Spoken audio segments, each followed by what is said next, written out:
from the city that never sleeps. 17 miles from Madison Square Garden, New York City. It's America at Night with Rich Valdez, America's favorite late-night talk program, featuring interesting guests from around the world and calls from across America. And now, here is your host, Rich Valdez.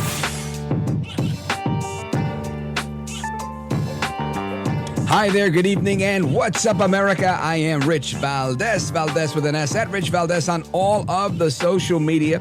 Welcome to the first hour of the program. Tonight is, Thursday. It's the Thursday night edition of the program. Welcome. 833-482-5337 is our phone number, 833-4-VALDEZ. And packed show for you tonight. You don't want to go anywhere. We've got a bunch of experts weighing in, plus our callers from all across the country weighing in on the hotline. And, of course, you can always call on the 866-50-JIMBO line, the legacy line. That's always open for you. And welcome. I want to get into a few things tonight. First of all, some breaking news that happened just a little while ago. It's the dad, right? The dad of this kid. Now, listen, I don't want anybody infringing on anybody's Second Amendment rights. Absolutely never. We don't want this. But you're a special kind of stupid when the cops tell you, hey, we think your kid's making threats against a school. He's talking about shooting up a school. And you go, you know what? I'm going to go ahead and give my kid a gun. I'm going to give it to him for Christmas at 13 or 14 years old. That's what I'm going to do. Absolutely irresponsible, reckless, dumb. Absolutely dumb. But let's see. We got a clip that I want you to hear. This is somebody we played yesterday, but this happened again today from the news conference today. Chris Hosey's director of the Georgia Bureau of Investigation. And he announced the arrest of the father for doing this stupidity. Listen to this. In coordination with the District Attorney Brad Smith, the GBI has arrested Colin Gray, age 54, in connection to the shooting here at Appalachia High School. Colin is Colt Gray's father that was arrested yesterday. He is charged with the following: 4 counts of involuntary manslaughter, 2 counts of second-degree murder, and 8 counts of cruelty to children.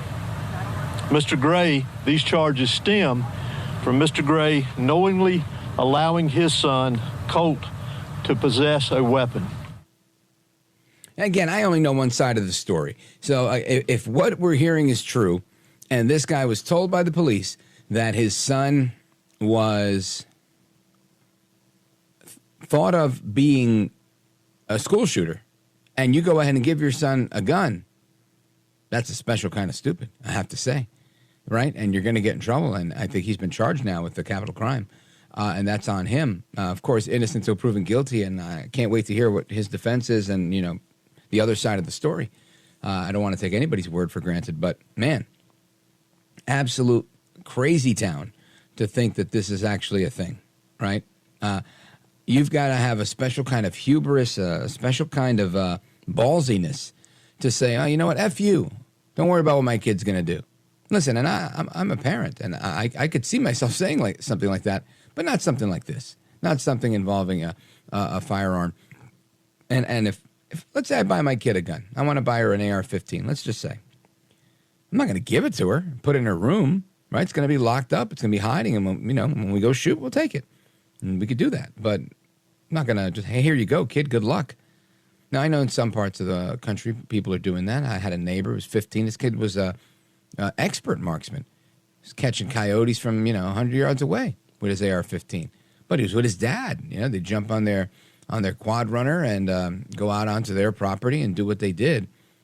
And I could see how something like this could happen. But my neighbor, my brother's neighbor at his farm up in PA, that this kid was an exemplary kid. This was not a kid that was, the cops are telling the parents, hey, watch out for this kid, right? It's a whole different story here.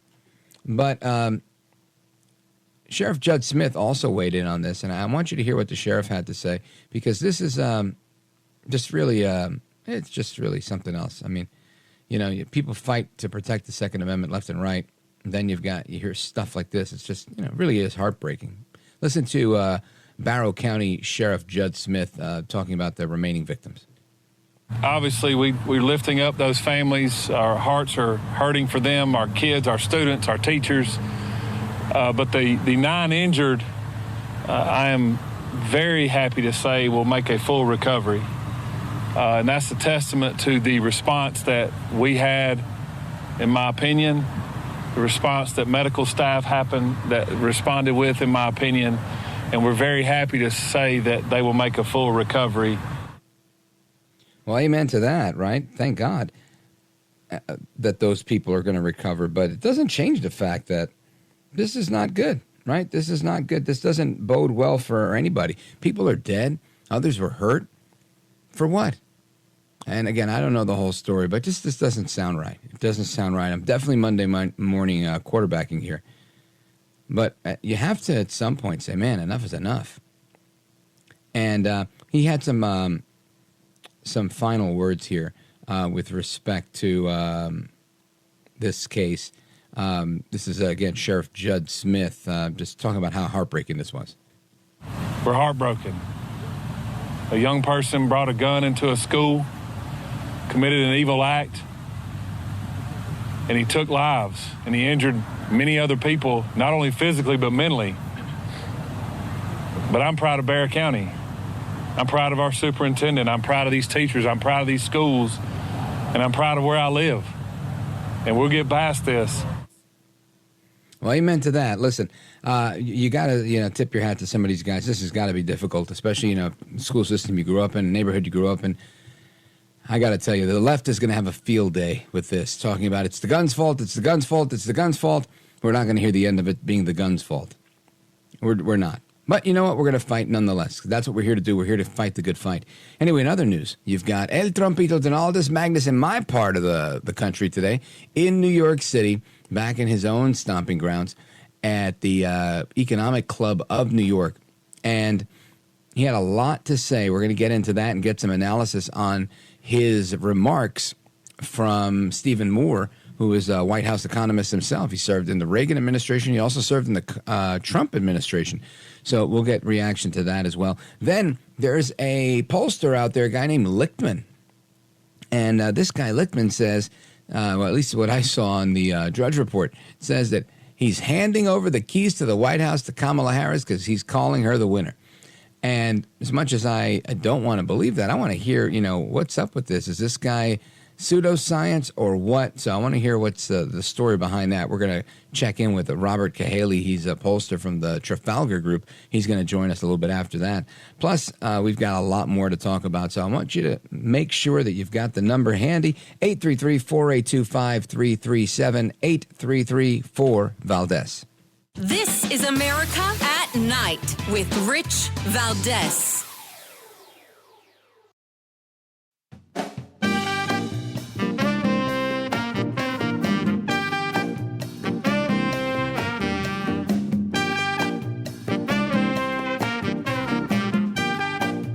America at Night, your home for the best election coverage. An economy in crisis, a failing nation, a nation in serious decline under the radical policies of my former opponent, Joe Biden, and my new opponent, Kamala Harris. 1.3 million workers have become unemployed in the past 12 months. I don't know if anybody knows that. The typical American family has lost over $28,000 due to rampant and record-setting inflation. Credit card debt has reached the highest in history, with more than 1 in 3 Americans reporting they have maxed out their credit cards. They've maxed out. Families now need to earn an estimated $110,000 a year to afford a typical home, meaning 65% of households are locked out of buying just an ordinary house. Gasoline prices, grocery prices, electricity prices, mortgage rates, and virtually everything else are up 30 to 100% since I left office. That is President Trump speaking at the Economic Club of New York, where he gave his economic speech and took questions from a number of people in the in the industry as well as journalists that asked some very pointed questions. He spoke for over an hour, taking questions, giving lengthy answers, standing up to the scrutiny of the financial pros, and didn't hide anything about his plans for the economy. You know who I didn't see there?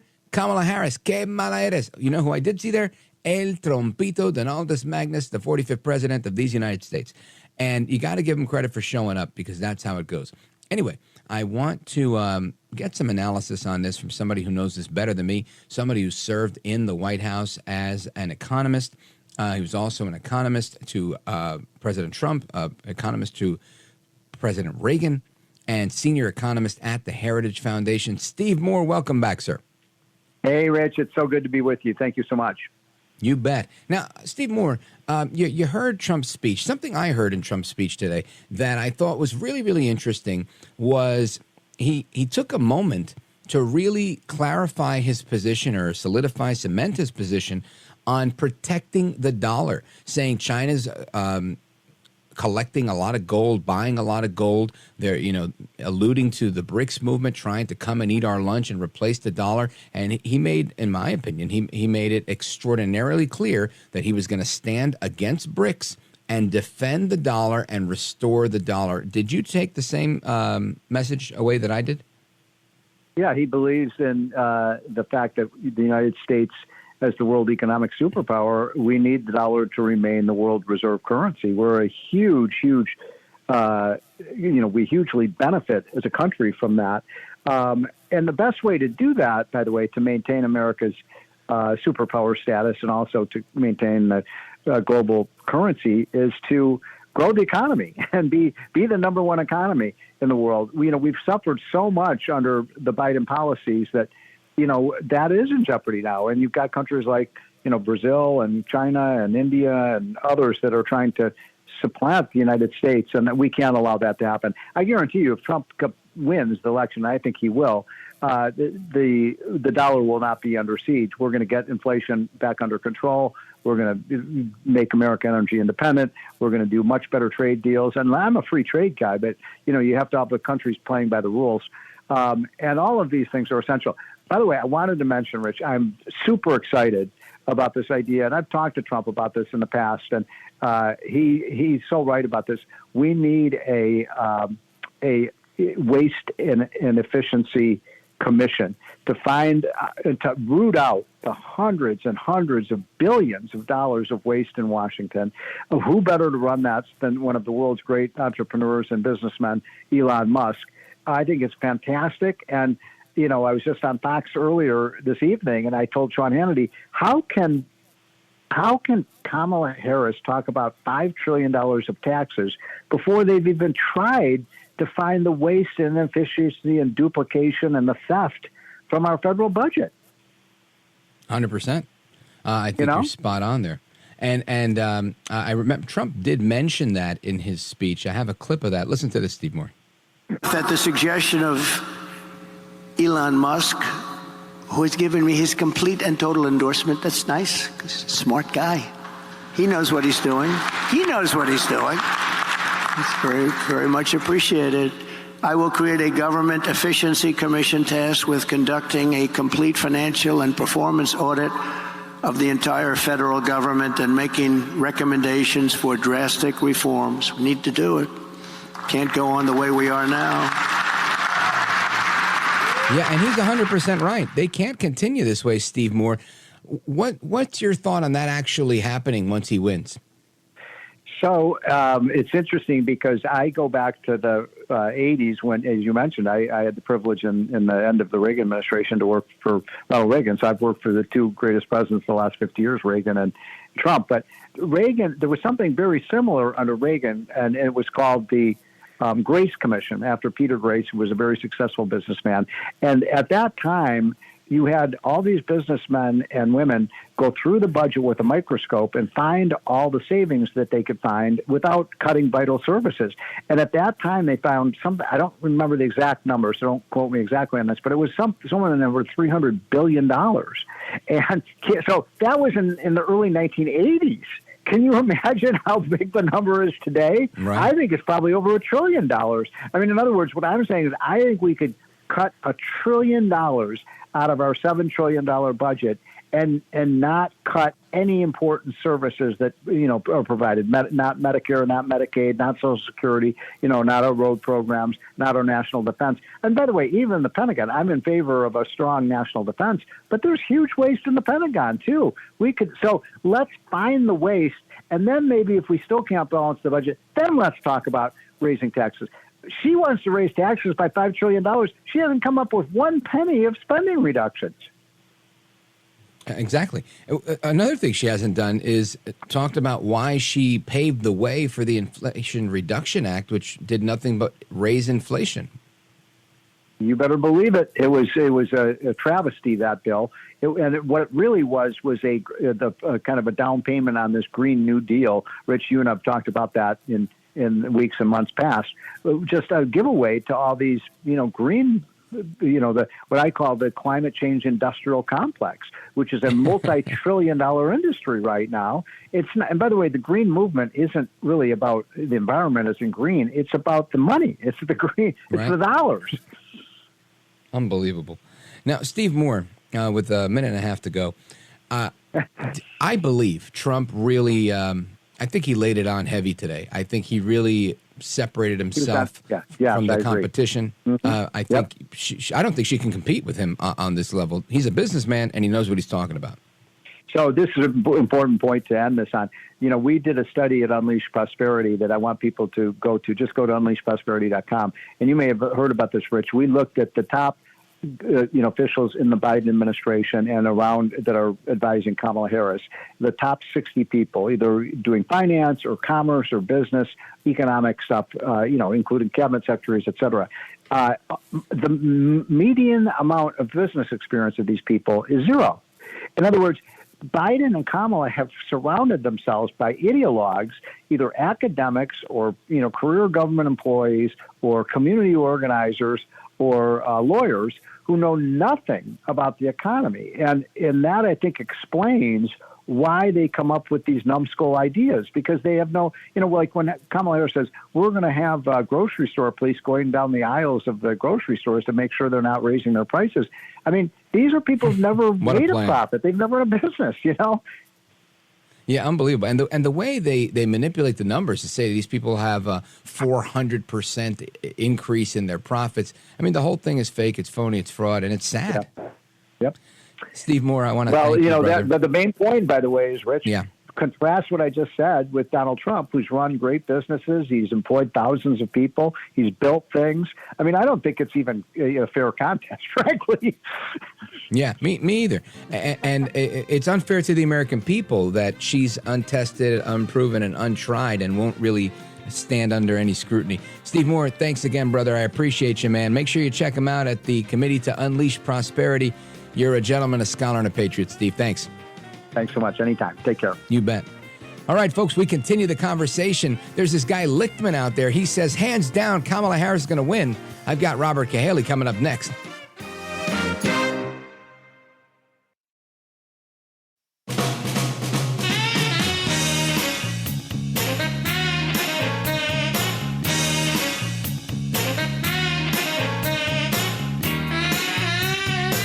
Well, thank you, Rich, and thank you for everything. I know you very well, and I listen, but I have a lot of people that listen, and they love your show, and I appreciate it very much. America at Night with Rich Valdez.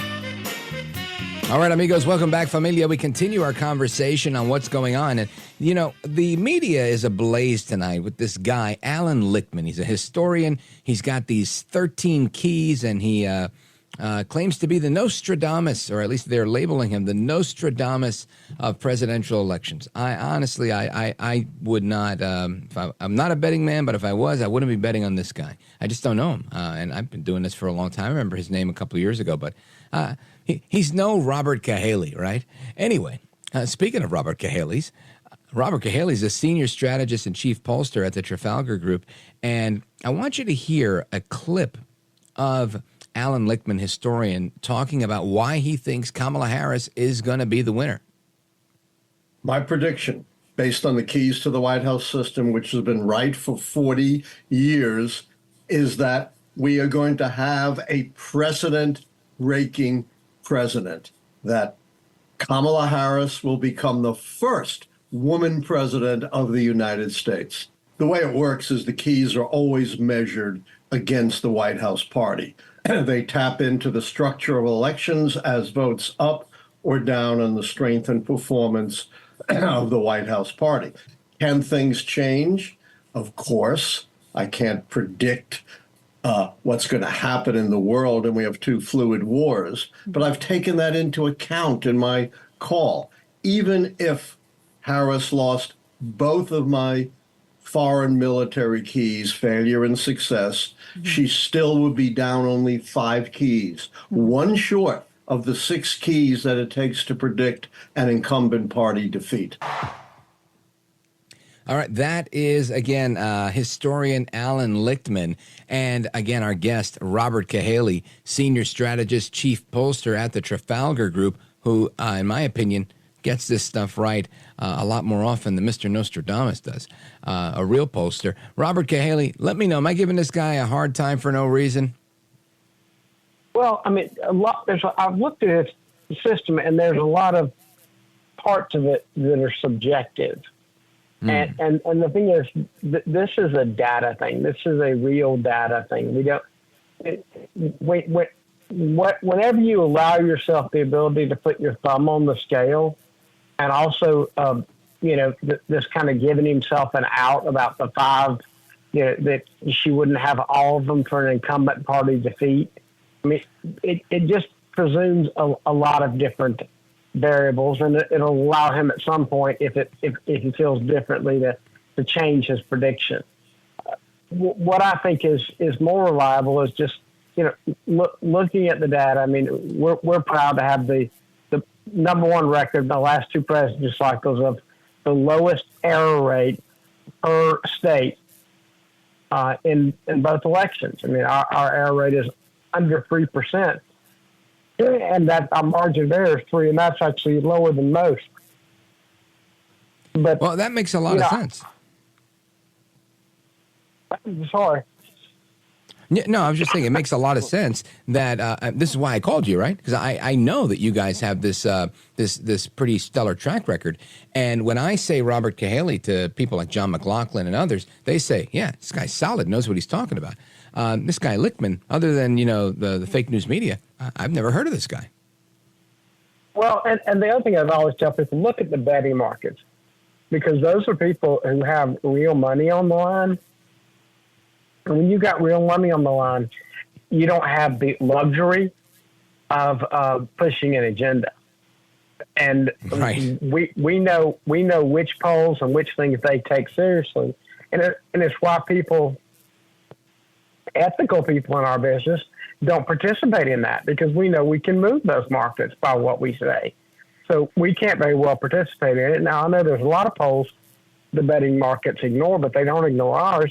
And I can tell you right now, I don't know who's going to win right now. It's extremely tight in all the battleground states. Every one of them, between Matt Towery and I, who split the battleground states a week ago, I mean, they're all within the margin of error, every one of them. So, now, I what's can't up with tell you that? who's going to win right now. What do we owe that to, Robert Cahaly? Is that because the fact that Trump is running for president against Kamala Harris, against the media, against the weaponization that we see from the DOJ? I mean, it seems like the odds are stacked against him, in my opinion. Or is it legitimate in the polls, right? Last time I think we spoke, we talked about oversampling, and you were explaining how, if they don't sample correctly, they're not going to get a correct outcome on the poll. Are we still seeing that, or has there been a correction in that? No, I mean, we're still seeing that. I mean, like I said, our polls all have it within 1 or 2 points either way. Now, the New York Times put out some polls that were much significantly, had leads for Harris to like 4 or 5 points in some of these states, and that didn't make any sense. So yeah, there are still some, and that's why we not only in presidential cycles, but in all cycles, we average lower error rate than New York Times. So we know that there's a lot of fingers, thumbs being put on the scales. Not necessarily the Times, who actually, they're right behind us and overall. So, but some of the state polls, we have seen a lot of polls come out that just are a little bit insane, and I don't really understand, what they're doing. But I will say it's close, and part of why it's close is one of the things we always talk about is when you have a situation where somebody says, you take incumbent so-and-so versus generic member of the other party. Well, the generic tends to win, and that's because nobody hates the generic. Nobody's ever, in a fictitious race in the future, when you say versus a generic candidate, nobody hates that person yet because all the negatives are known. Well, Trump's negatives are all known, and Kamala's are not all out there. So she's starting off with that kind of fresh, approach. You always see when new people get in the race, they've got a few weeks where they're kind of on top and nobody's thrown any stones at them yet. And so she's leveled off. She did not get a bump out of her convention, and now more and more are starting to come out about her, and that's why it's starting to tighten up, and the momentum has changed, and the momentum is now that has hit this leveling off point, I think benefiting Trump. And we'll see. I mean, none of it matters as we come into the debate, because the debate is going to change the trajectory one way or another. And it might be a slight, it might be a significant, but I think it's going to change the trajectory one way or another. And I think it's why Harris was fighting so hard to get the rules that she wanted. But for the first time ever, the rules that were agreed to that were designed to hurt Trump were not exactly what she wanted. But since Trump had already agreed to the same rules that the TV station ABC had put out, then she was actually boxed in. And so she had to acquiesce or risk missing the debate. And a woman who's been dodging interviews can't very well risk the debate. So Trump had her over a barrel, and she just had to succumb and say yes. Yeah, I agree with that. Folks, we're going to come right back with Robert Cahaly. We're going to pick up right here and talk about these debates. I want to talk about what issues are polling at the top of your list, Robert Cahaly, as well as your thoughts on the type of influence or bump, if you will, that the debates might give either candidate. We're 5 days away from the debates. So I'm going to get a preview on that. Folks, keep it locked right here. We're coming right back with the chief pollster, from the Trafalgar Group, Robert Cahaly. This is America at Night with Rich Valdez.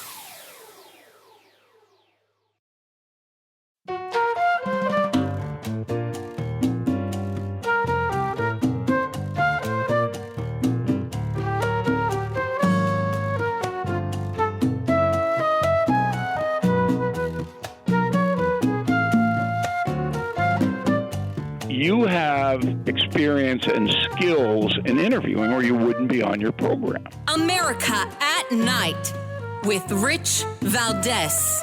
What do you think the number one thing she needs to accomplish in that debate is?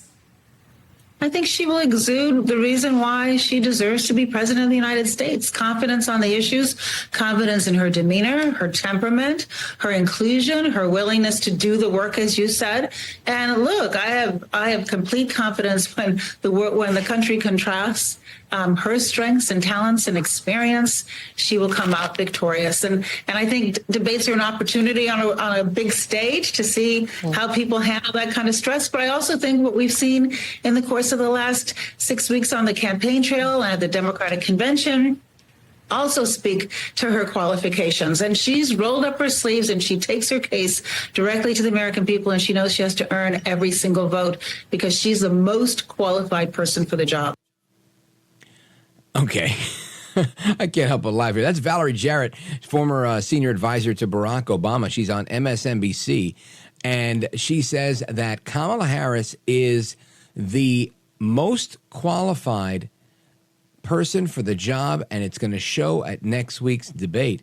This is laughable, number one. And number two, I just don't know that this is something that we could really, I don't know, I guess, take as a matter of fact, right? But somebody that is the most qualified person for the job, he's a data scientist that knows what he's talking about, senior strategist at the Trafalgar Group, chief pollster there as well, Robert Cahaly.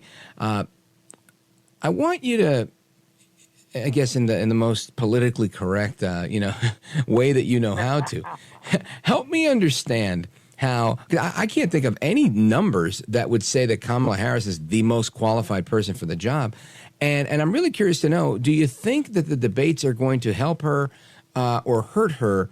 I can't imagine her landing more than one or two blows on Trump. And then I think the rest of it, he's just taking her to town. What are your thoughts and what do the numbers say? One of the things we know is that, she's not as well defined as Trump is. And we saw in the ABC interview that this is a woman, despite anything you may or may not think about her, this is a woman who can memorize a well-written line and deliver it very smoothly. And so if she's prepared and gives her, well-rehearsed, well-written by staff lines to each question and, doesn't stumble and doesn't take debate when Trump throws things at her and doesn't get off track, and at the same time tosses a few things that make Trump get off track or tosses some bait to him that he takes, she can do very well in this debate. She could absolutely position herself well, answer all the critics, because it's one of those things that it's about giving measured response. And with this format of the plenty of time for the answer and the opponent, no crosstalk and the opponent's microphone being muted, if she'll use that system will actually work for her.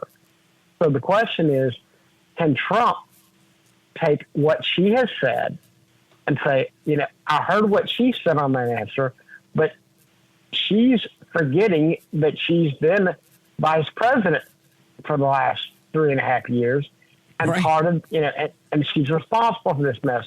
So continually keep laying that trap and say, well, I'm glad she has these great ideas, what she wants to do. My question is, why hasn't she done those things? If she felt so strongly about this, why did she not push President Biden to do these things? And everything from, we talk about Afghanistan and her being the last person in the room. If she's the last person in the room talking to Joe Biden, one of two things is happening. Either she's not offering these ideas that she now has for us, or she did offer them and Joe Biden took her so not seriously that he ignored her. And right. Neither one of those is okay. But he's got to lay out that case and not let her toss something out that he chases, because she's been very good about not taking bait when he tosses to her. Everything from the racial question, she just breezes past it. She doesn't get caught in those traps. Maybe it's discipline, or maybe this woman is smart enough to know what she doesn't know and knows that when she speaks off the cuff, she doesn't sound very smart, so she just doesn't do it. Yeah, you know what? I think that's really good analysis, and perhaps I should give her more credit. I think you're right. She does know what she doesn't know, and she is smart enough to realize that if she just keeps repeating her rehearsed lines, she'll be good, which most politicians do, right? And because she's a lawyer, and I think she approaches it like a lawyer, like when they ask her questions, she just doubles down and goes back to what I did say, what I do know, not what she didn't do, which is clearly the real question, the real answer to the question, what she doesn't know, what she didn't do, why the lack of her taking any action on things. And Robert Cahaly, I think you're calling it right here, because the reality is Kamala Harris is effectively, with the help of the media and everyone else that's involved in putting her campaign together, she's running as some sort of outsider, as if she's not the current vice president, and running against Trump as if he's the incumbent. And I don't know how that looks in polls. I don't know if the polls are measuring that. But have you seen any numbers on that? Whether the electorate is looking at her as an outsider or as an incumbent? Well, it's not so much whether they're looking at outsider or incumbent, and that's a very good question. But it's not. It's like people know what she is, and it's more that how she's approaching the campaign. I mean, one of the things that, when people kept talking, I kept hearing, Michelle Obama. Well, the reason I knew Michelle Obama would not run is because Michelle Obama would not win. And part of why she would not win is she comes across as angry. Mm-hmm. And angry doesn't work. And Kamala Harris comes across as a lot of things, but angry ain't one of them. Right. And there's a reason she's pushing. The reason she's pushing this happy warrior stuff is because she wants him to be the angry person in this race. Because Biden came across as an angry old man too. And so when you start looking at the style part, that's a part of the style where she can be more positive. But when you poll it and you ask on the specific issues as it relates to the economy, Trump does much better. As it relates to inflation being separate from the economy, as it relates to energy being separate from the economy, Trump does better on all those. But when you start talking about personal attributes, she starts moving ahead. Right. So Trump needs to have, Trump's entire message to the people left deciding needs to be, it doesn't matter whether you like me. Did you like your life when I was president? Right. And if you liked your life when I was president, can I give you a situation where you could put up with me and have that life back?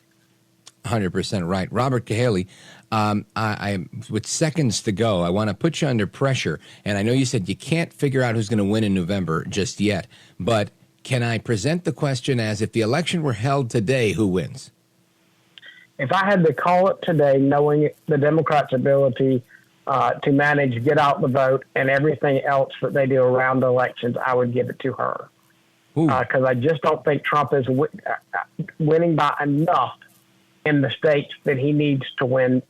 I mean, to me, leading in Pennsylvania by 2 isn't enough to actually win Pennsylvania. You better be leading by 2.5. Leading by 1 in Wisconsin isn't enough to win Wisconsin. Right. Wow. Well, you heard it here first, folks. Robert Cahaly's unofficial prediction, if it were today, that means there's a lot of work to be done, and we're ready to do the work. Robert Cahaly, you're a gentleman, a scholar, and a patriot. I want to thank you for staying up late with us, brother. I appreciate it. Absolutely. Honor to be here. You bet. Folks, your calls and more coming up right now. Don't go anywhere. This is America at Night with Rich Valdez.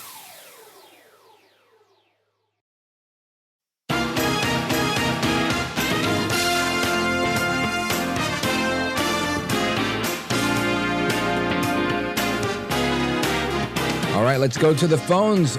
We go to Monica, Pendleton, Oregon, KUMA. Monica, what say you? Quickly. Okay. Thoughts and prayers to the community. All right. Says here, how could anyone pick Kamala over Trump?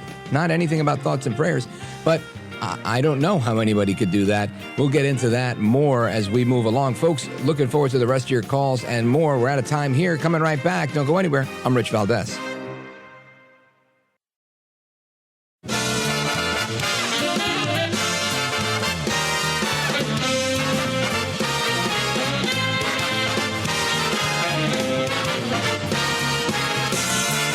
Live from the city that never sleeps. 17 miles from Madison Square Garden, New York City. It's America at Night with Rich Valdez, America's favorite late night talk program, featuring interesting guests from around the world and calls from across America. And now, here is your host, Rich Valdez.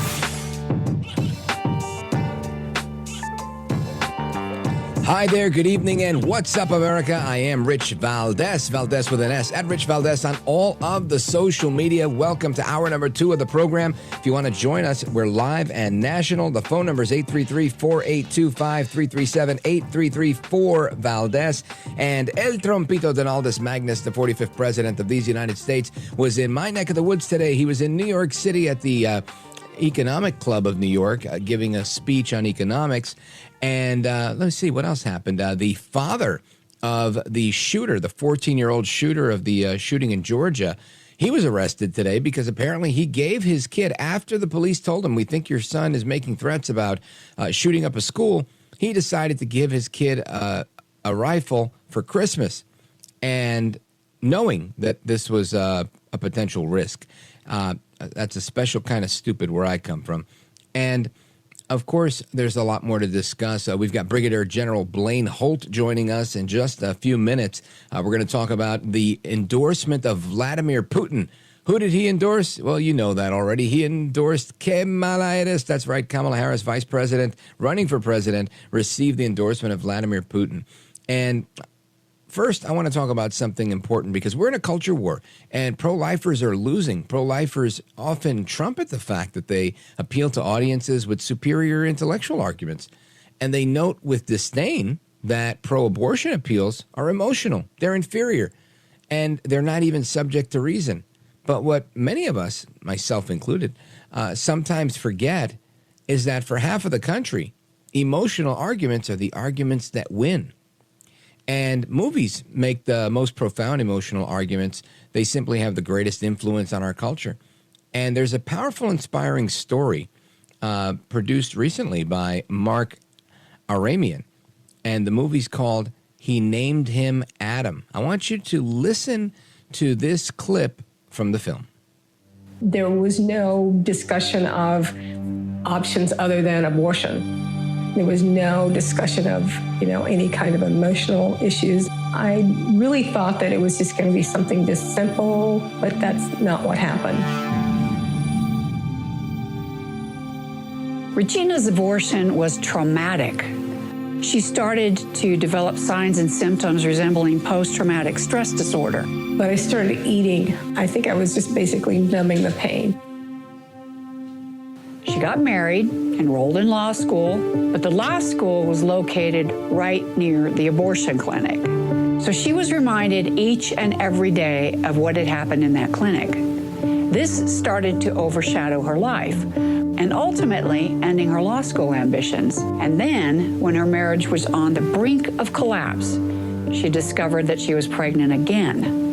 And, the doctor wanted to do he wanted to do an amniocentesis to see if there was any problems with the baby. And I said, no, I'm not. I'm going to take what I get. That, again, the trailer for the film, He Named Him Adam, a film produced by composer Mark Aramian. I hope I'm saying Aramian. I hope I said that right. And Mark, welcome to the program. I want to ask you, when you make a film like this, do you get blackballed? Do you get kicked out of Hollywood? Well, actually, let me straighten a couple things out. First of all, that was a documentary that we've decided to make into a dramatic, full-length feature film. Mm-hmm. And that one has not been made yet. And that's the one that's called He Named Him Adam. What we were listening to just then was Regina's testimony. And Veronica DePippo, the writer-director of the feature film, was interviewing her. And so Veronica and I lived in L.A. We were in Hollywood, and she was a studio writer and director of independent films. And we belonged to a conservative group, a secret conservative group. Like Friends of Abe? Exactly. Friends of Abe. Sure. Yeah. Yeah, so we were members of that, and Andrew Breitbart, as you know, was one of the founders of it. Yeah. He asked Veronica to write a couple articles for his big Hollywood blog. It was part of his Breitbart, empire. And she did that, and suddenly her meetings were canceled and not rescheduled. and she wasn't getting any kind of action. She called her agent, couldn't reach her. She looked at the website of the agency, and her name had been stricken from it. So it was, she was radioactive, so to speak. Wow. And it was then that we decided to leave L.A. We now live in wonderful Chattanooga, Tennessee, where you can actually have a discussion with somebody that you disagree with. Outstanding. So the answer is yes, you do get blackballed when you make movies like these, and that's unfortunate. But it's great to see that there's enough of a free market economy and enough open-minded people that are willing to fund and watch these films. What would you say is the number one obstacle that you face? Well, right now, it's getting conservatives to fund this movie. We raised enough money to shoot a trailer, 12 scenes in a trailer, and that's on our website, henamedhimadam.com. And people have been very supportive of us, but Hollywood will put in $1 billion a year to make movies, to change culture, and they don't care if it makes money or not. I mean, take a look at some of those woke pictures that Disney makes.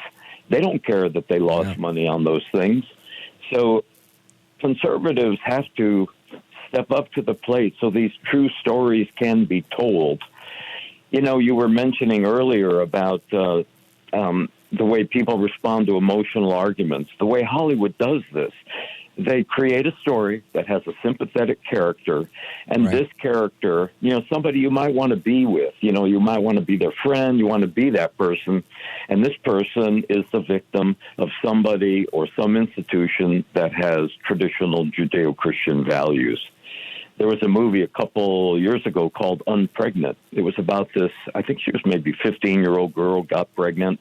She wanted to have an abortion. The bad guy was her boyfriend who wanted to have the baby.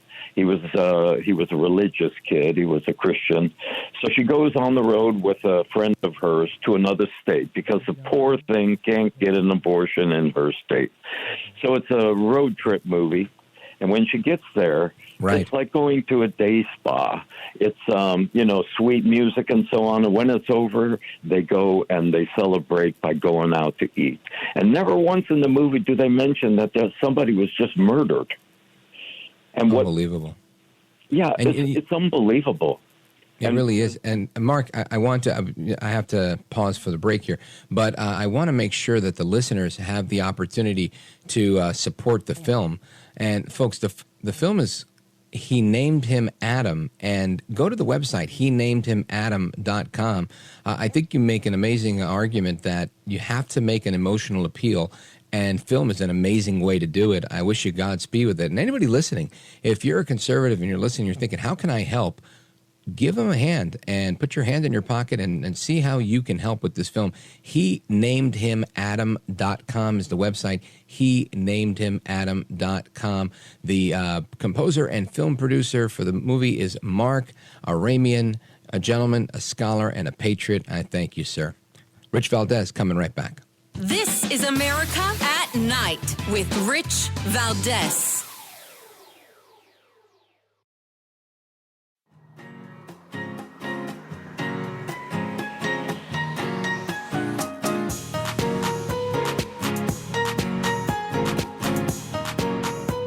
Mr. Call Screener, who is a budding radio star, by the way.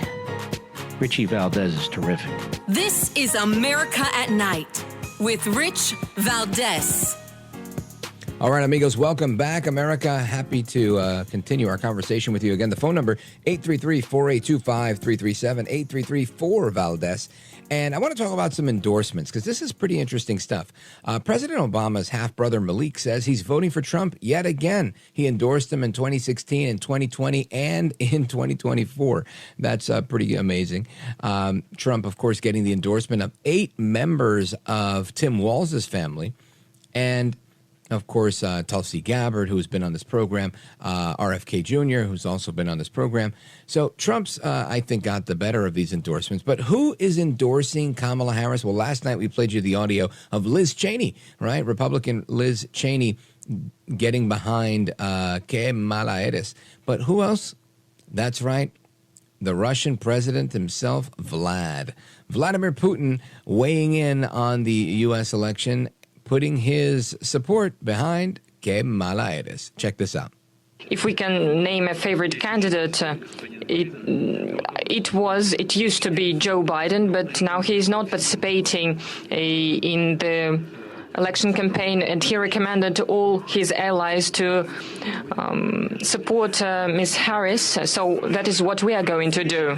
That's what he's going to do. He wants to get behind Kamala Harris. Of course, Putin also alluded to the fact that he's getting behind her because she's always laughing, and that means things are really well with her and that she'll probably be kind of soft on Russia.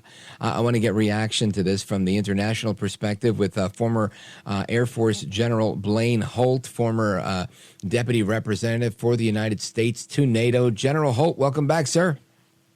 Oh, it's great to be on, and thank you so much for having me. Good to be rejoined up on your show, brother.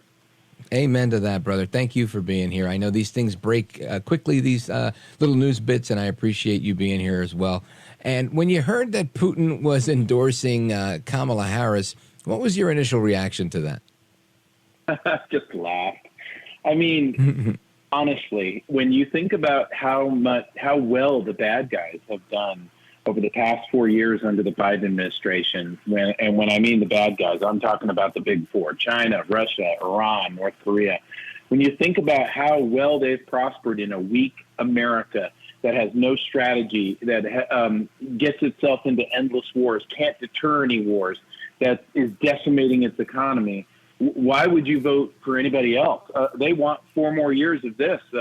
They want it now. If America goes into the dumpster, then they profit greatly. And you need look no further than the BRICS Plus Summit coming up next month, where they want to knock out the United States dollar. Oh, they're all about Kamala Harris. But Merrick Garland would not say that that's true. Right. Yeah. Merrick Garland, his buddy, not Jake Sullivan, the other one, John Kirby, and Christopher Wray, right? They were all out there yesterday beating the drum that this is Russian collusion, I took that initially as this is they're afraid, right? They're afraid of losing, and they're already blaming their boogeyman, saying, look, we're going to lose, but it's not because we're really lost. It's because, Putin is a bad guy. And Putin's been the bad guy forever, right? I mean, it's always Russian collusion. When will we have a new bad guy, Blaine Holt? Well, if you don't have a bad guy, then it's going to be really hard to justify spending $1 trillion on U.S. national security every single year. But for that money, what do we have? We have millions and millions of fighting-age men hailing from prisons to terror groups from all over the world, including state actors like the People's Liberation Army. We have Chinese Communist Party police stations in our nation right now. We have active maneuvers to roll up the Bill of Rights, starting with our First Amendment right, working its way down to the Second and all the others. And so when you look abroad, then you have to look at the jackals saying, this is it. We will never get a better chance. And they're looking at the shot clock going, man, if Trump gets back in, we better start locking in strategic gains right now. And so that's why you see so many active cyber attacks. That's why you see things like Tren de Aragua moving into Aurora, Colorado, Chicago, Dallas, and other cities. You see things happening very dangerous because they're worried that, well, if Trump gets back in, we're going to have problems. But if we can get Kamala Harris in, we're going to have happy days again, because there's no telling what will happen to the United States if we have 4 more years of this nonsense. Marxism is what it's called, really. Yeah, no question. Folks, we're on with General Blaine Holt, U.S. Air Force retired. And, General Holt, I agree with you and everything you're saying here. I think you're spot on here. What I find problematic is that, why on earth is Vladimir Putin endorsing anybody in these races, right? I mean, since when does that happen? I mean, it's just so comical. If I were Harris, I would have made a statement saying, I don't want his endorsement. I don't like this guy. This guy's horrible. Well, why aren't we hearing from Kamala Harris on this? You're not hearing anything from Kamala Harris on anything. So this is a woman who has not received 1 vote And in 30 days, she's taken 18 minutes of questions from a very friendly Dana Bash, whose husband is one of the 51 who decried that the laptop was a Russian hoax. So it's all in the family with them, and they believe that you should just shut up and vote. And if you're not interested in that, maybe we'll come swat you. Because yesterday, Merrick Garland didn't just say that we suspect Russian collusion. He went over to Tenet Media, filed charges, and accused them of taking $10 million of Russian money, shutting down conservative voices like Tim Pool, Dave Rubin, Benny Johnson. And so this really is a battle for the soul of our country, and they'll use any ruse. The thing that I would say to flip this on its tail is to say, Merrick Garland, guess what? We agree with you. So we have a foreign threat interested in interdicting American elections. Let's go ahead and save America by responding to the foreign threats out there by having paper ballots, one day voting, and you count it at your local precinct, and that's how we do it. And we will ward off all the evil spirits out there in the world by doing so. So join us now. It sounds like an exorcism of the Democrat Party. It sounds like their worst nightmare. Folks are on with General Blaine Holt. I think this is not going to go well for them. No, it's going to blow up in their faces because look at everything that Trump has been through in the off season for him. They have tried lawfare, costing him $1 billion. He made billions more. They are going after his family. They have the assassination attempt. I'm not going to get into that, but it's there.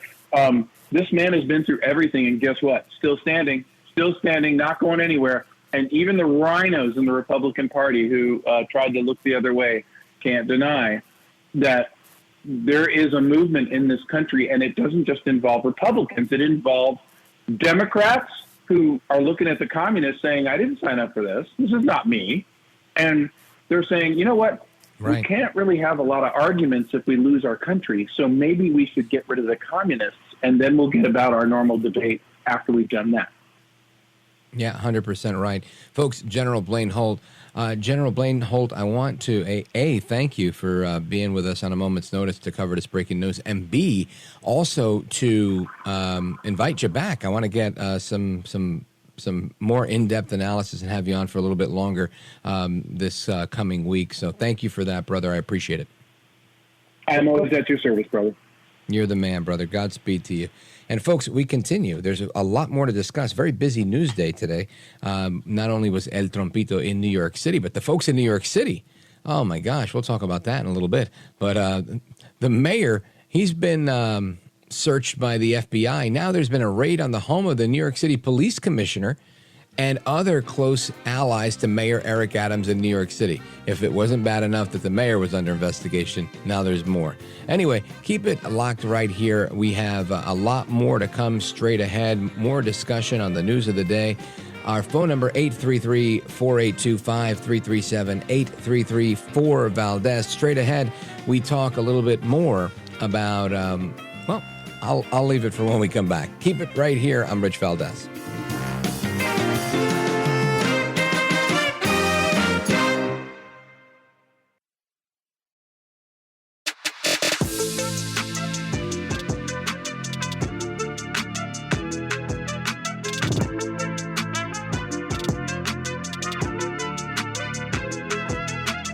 The best guests, the best opinions.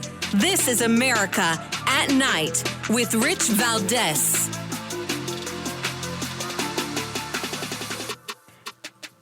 All right, amigos, welcome back. And I want to continue the conversation. Of course, we're going to get to your calls at the top of the next hour, and maybe even before the end of this hour as well. We have a couple of things we got to cover. 833-4825-337, 833-4-VALDEZ. And the late Lee Dodson wrote a book called Infiltration. It sold millions of copies, and you may remember it was featured at the Republican National Convention in Wisconsin recently. And we have a clip of Lee Dodson talking about this book. I want you to listen to this.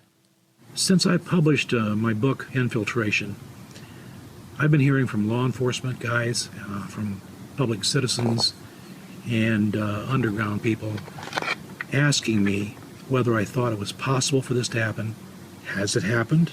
Is it happening? It's certainly possible that it could happen. And the destruction would be kind of dystopic. We need to be aware, and our officials need to be a little more imaginative about what could happen. Again, that is a clip from the late Lee Dodson on his book, Infiltration. And what gradually unfolds is that the infiltrators, a combined force of Mexican and Middle Eastern terrorists, have special plans for 20 square miles of Arizona desert. And again, this book was written originally in 2003, released in 2011. The clip you just heard is from 2015. But the book was relaunched just recently, this summer, by his daughter, Heather Dodson. And she's with us to tell us more about the book and how apropos it is to what's going on right now in America. Heather Dodson, welcome. Thank you, Rich. Thank you for having me. My pleasure. It took me by surprise to hear my dad's voice. I was like, oh, wow. Yeah. That was kind of like, no, that's fine. It's perfectly fine. I can handle it. When my dad wrote the book originally in 2003, he wrote it. He was living in a suburb of Los Angeles, and he was really ticked off with everything that was going on at that time frame. And he said he sat down at his typewriter, and he said that God just told him what to write. And he had no idea what he was doing, but he wrote it out. And so then 10 years later, he calls me on the phone, and he goes, Heather, will you read my book? I'm like, Dad, I don't want to read your book. What if I don't like your book? So my kids would tell me. I don't. He goes, well, your brothers won't do it. So it's you have to do it. And I'm like, oh, man. Well, I don't want to go off track here, but it's so funny. This book has sold 3 million plus copies. And here he is trying to get, it's like this show. Millions of people listen to this show. If I could get my kids to listen to one show, 1 3-hour show, I'd be the happiest guy. Go ahead. Oh, yeah. So I'm sitting there reading the book, and he keeps calling me, and he goes, well, what do you think? What do you think? I'm like, go away. I'm reading your book. And he goes, but what do you think? And I'm like, Dad, I can't put it down. Put it that way. I can't put it down. So I really liked it. First of all, I loved it. And I don't normally sit down and read a book all the way through in a few hours. But I did. And I'm like, oh, man, what am I going to do with this? And so I started going onto Facebook and trying to get different genres of people. At that time, it was, the conservatives, the veterans, even, excuse the expression, but even the Cowboys, anybody you can think of. So I was looking at it, and I was going through the different people, and they were like going, well, why is this so interesting to you? Why do you love this book? And I said, well, my dad wrote the book. And they go, I'll buy the book because it was so interesting to me. And then they go, oh my gosh, I love the book. This could really happen here. This could really happen. In 2013, they're saying this. So, right. And again, what you're talking about is a bunch of people infiltrating the country from different parts of the world. Tell us a little bit about that. Okay, so he, with the people who are the main characters in the book, they live close to the border. They have a ranch, and they are infiltrated, just like anybody could be. I mean, this is why this book is perfect, because it could be anybody. It could be you, me. It could be anybody. Anybody who lives in the suburbs, who lives on, I live in LA. It could happen to me. It doesn't matter where you live. It can happen. And, they can get into your house, and they can take your guns. They can take anything, and they can take it over. And they can take your money. They can take your wife, your kids, anything. Scary. Because of what's happening at the border. Because we are not safe. The borders are not safe. And that's what he told me. And I'm like, Dad, how did you know this, though? And this is another part of the issue here. My dad was not in the military. His father was. My grandfather was a B-17 pilot that died when my dad was 11 days old. Oh, wow. Well, thank so God he for was your service. Yes, thank you. He was a sole surviving son. So he couldn't even join the military. So we're going, well, what did you know? And who did you know? Because people are asking me, who did you know? How did he get this scoop? Yeah, where are you getting this information? I know you're smart and creative, Dad, but come on. And I asked him that one time, and he says, Heather, I mean, if I told you who I knew, I couldn't keep you safe. And I'm like, okay. So, but when he passed away, I started thinking back at different things in my lifetime, and I'm like, oh dear, he really was keeping me safe. You know? Yeah. But the funny part about it is you talked about timing. Right. And, well, timing's everything in everything, right, Heather? And speaking of timing, I got to take a quick pause for our commercial break. But before I do, I want to make sure you have a chance to let everybody know how they can get a copy of the book. Heather, let them know where they go to get a copy of the book. Okay. Go to Amazon and look up Infiltration by Lee Dodson. There is the book, the paperback, which it has a brand new cover on it, and it's beautiful. And then there is the Kindle version. But the paperback is better because it has the new forwards in it and a letter from me. Right, it's the most updated version, I would presume, as well. Folks, make sure you grab a copy of the book. It's called Infiltration, written by Lee Dodson. Heather Dodson, I want to thank you for being here. Really just amazing how you are fighting to uphold your dad's legacy. And he was so prescient in how he wrote this book and really saw this stuff coming. So I want to thank you both for your contribution to America with this book. Folks, Heather Dodson, make sure you check out the book Infiltration by her late dad, Lee Dodson. And we're coming right back. Your calls and more. Don't go anywhere. This is America at Night with Rich Valdez. Call now, 833-4VALDEZ. That's 833-482-5337. 833-4VALDEZ. That's Valdez with an S.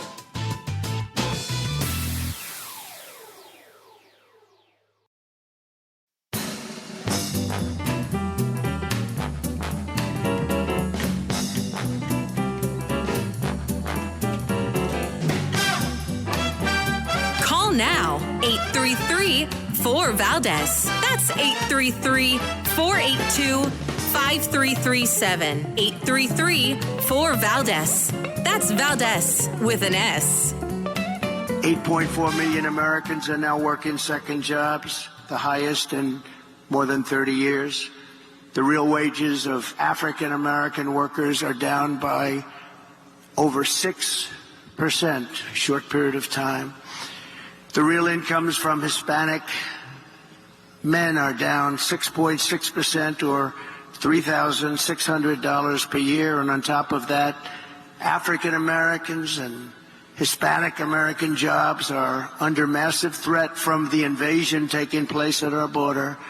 They're taking the jobs of Hispanic Americans, African Americans, and nobody talks about it. But I won't let it happen.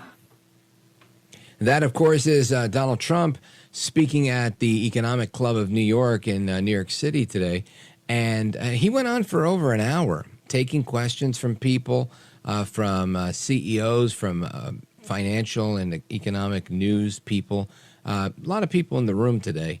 Actually, a guest of ours that's been on the program a couple of times, New Jersey State Assemblyman Robert J. Auth, He was in the crowd, sent me a text message showing me a picture of Trump speaking, and maybe we'll bring him on to give us an update of that maybe tomorrow if we can grab him.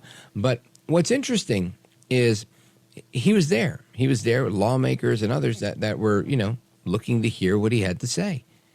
And who wasn't there? Of course, Kamala Harris. She was not there. Kamala Harris was not there.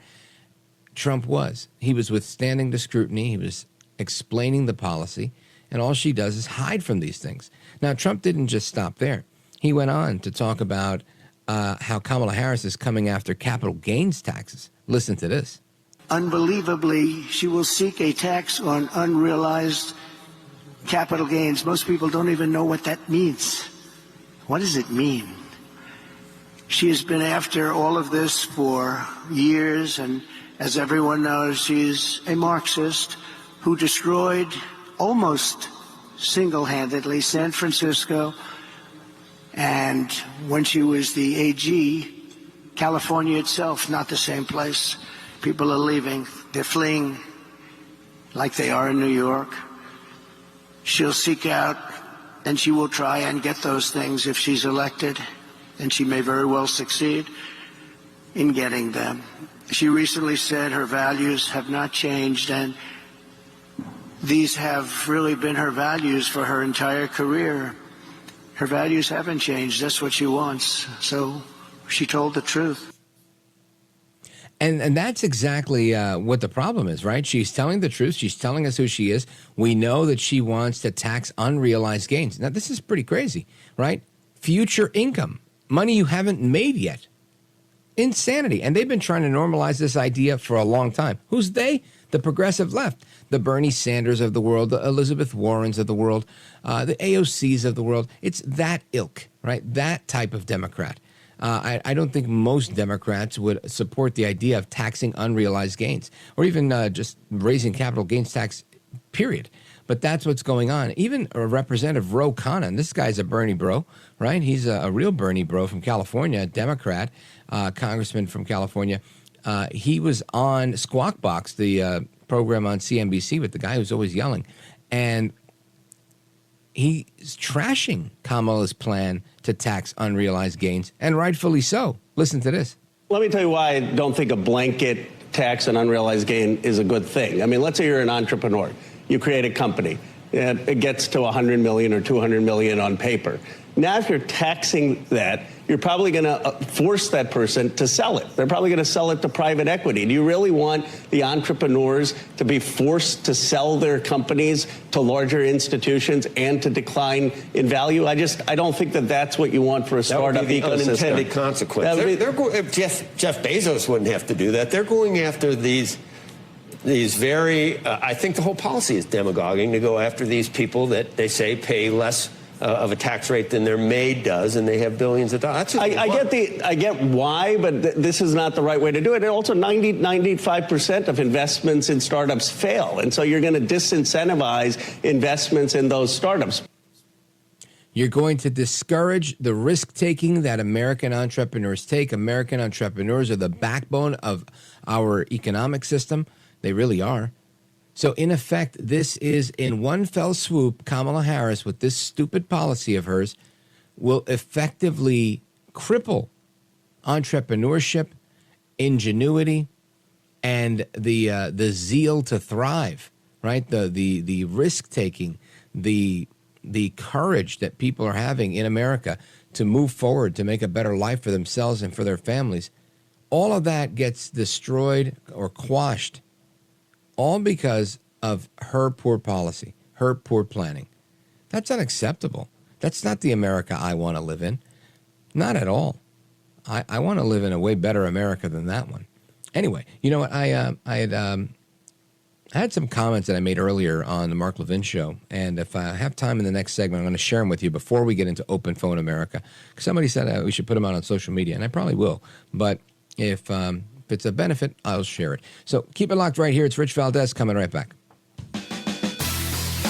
This is America at Night with Rich Valdez. Call now, 833-4VALDEZ. That's 833-482-5337. 833-4VALDEZ.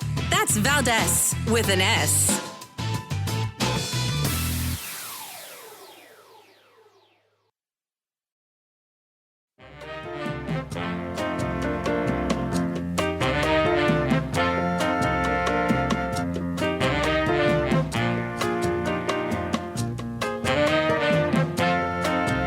Call now, 833-4VALDEZ. That's 833-482-5337. 833-4VALDEZ. That's Valdez with an S. Just think about how far we've come. We have more to go. We have more to go. Too many people are still in trouble. But nearly 4 years that we've been president and vice president, with one of the most extraordinary periods of progress in American history. COVID no longer controls our lives. We've gone from an economic crisis to the strongest economy in the world. Let me say it again. We have the strongest economy in the world, and no one challenged it. We got more to do. Okay, folks, that's President Biden. We've got the strongest economy in the world. Yeah, I mean it. Yeah. Oh, my goodness. President Joel Baboso Biden. No one's challenging it. What do you think I do all day? What do you think Trump is doing all day? I think a lot of people are challenging the fact that we don't have the strongest economy in the world.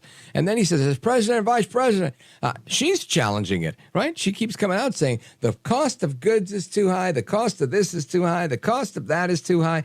This is absolute crazy town. I can't believe they let this man talk the way they do. Anyway, we're going to get a couple of calls in before we bump into Open Phone America.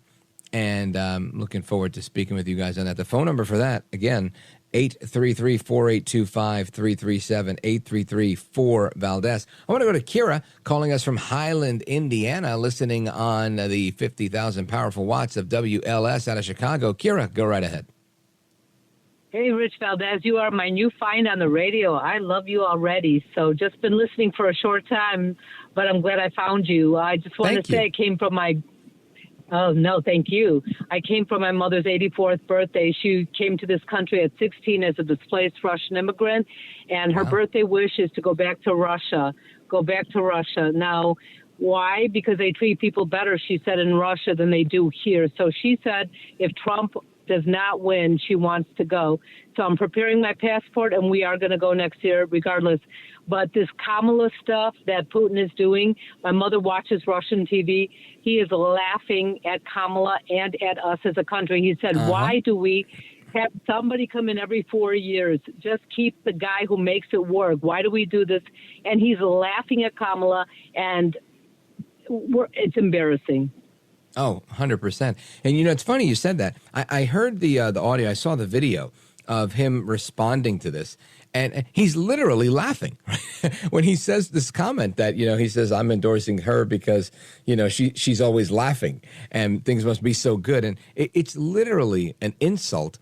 And nobody wants to talk about this. I think it's remarkable. And I'm so glad you brought that up because I used to watch RT as often as I could, Russia Today TV, because, you know, you want to get an idea of what the state TV is like. And this was so eye-opening. Kira in Highland, Indiana on WLS out of Chicago. Thank you for your call. I appreciate your kind words. Godspeed to you and your mother. And I hope you stay in the United States with me and El Trompito, because I think he's going to win. Folks, we're coming right back. Open Phone America starts right now. Get those calls in. I'm Rich Valdez.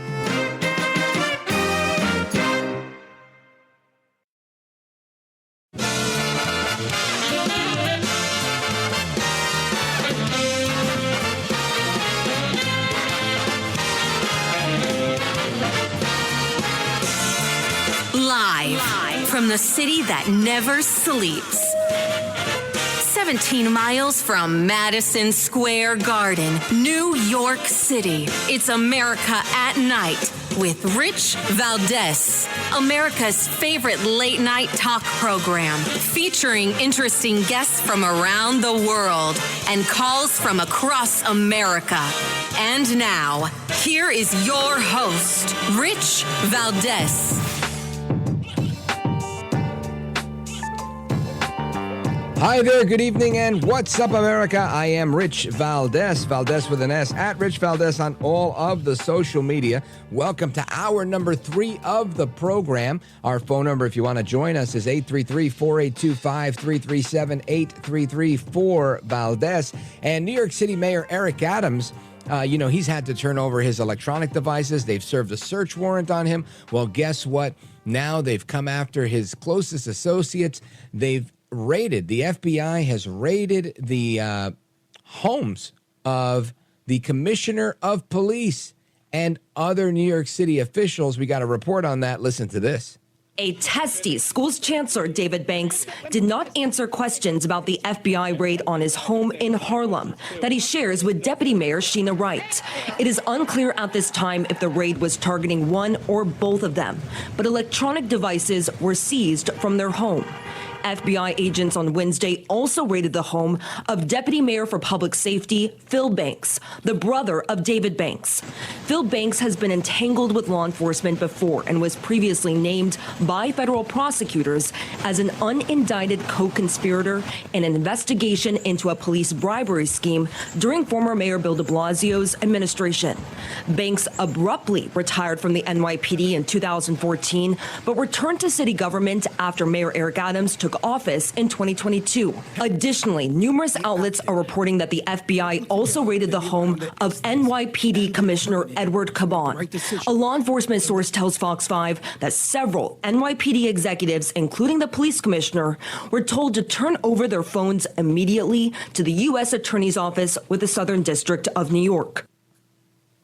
So these FBI agents, they targeted NYPD Commissioner Edward Caban and other top officials in the nation's biggest police force, New York City, because of all of this stuff that's going on with Mayor Adams' inner circle. The agents showed up at the homes of Commissioner Caban, Deputy Mayor Phil Banks, and Sheena Wright with search warrants early yesterday morning and seized their electronic devices, as you just heard in the report. And I just think this is very interesting. All right, you don't do this type of thing, right? They did it to Trump, and now they're doing it to these guys. Now, the difference being, Trump was running for office, and they were trying to prevent him from running for office. What are these guys doing? Right, that's the real question. What are they doing? Who are they trying to stop from running? Or is it retaliation? Or is it legitimate? And there's actually some corruption going on here. I would suspect. And again, I don't want to indict anybody on the radio. I don't know all the facts. But I would suspect that something's going on. Doesn't sound totally unusual or unheard of to me that there might be some corruption in the New York City government. Call me crazy.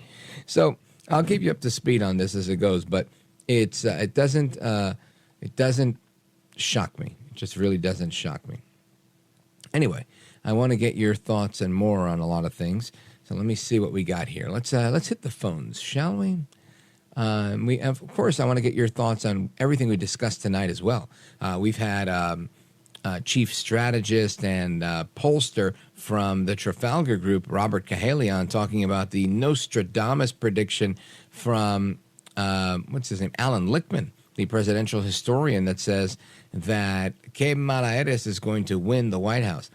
We talked with General Blaine Holt about the endorsement of Vladimir Putin for Kamala Harris. Who else did we speak with? We spoke with former White House economist Steve Moore about Trump's economic speech in New York City today. And we've also talked with the author of a book that kind of predicted everything that's going on at the border from the Dodson family. And, of course, the pro-life film that we discussed a little bit earlier as well. So lots on the table tonight. There was a lot to discuss. I want to get to a couple of your calls before we take our first pause. Let's go to Dante calling us from Indiana, Pennsylvania on KDKA. Dante, go right ahead. You're on with Rich Valdez. Welcome. Hey, Rich Valdez. It's such a great honor to be a part of your show. I'm a first-time caller. Really enjoy listening to you. I wanted to talk to you about what I thought about Alan Lichtman's prediction on one particular area. And I heard when he I watched actually him do the keys live on his YouTube channel.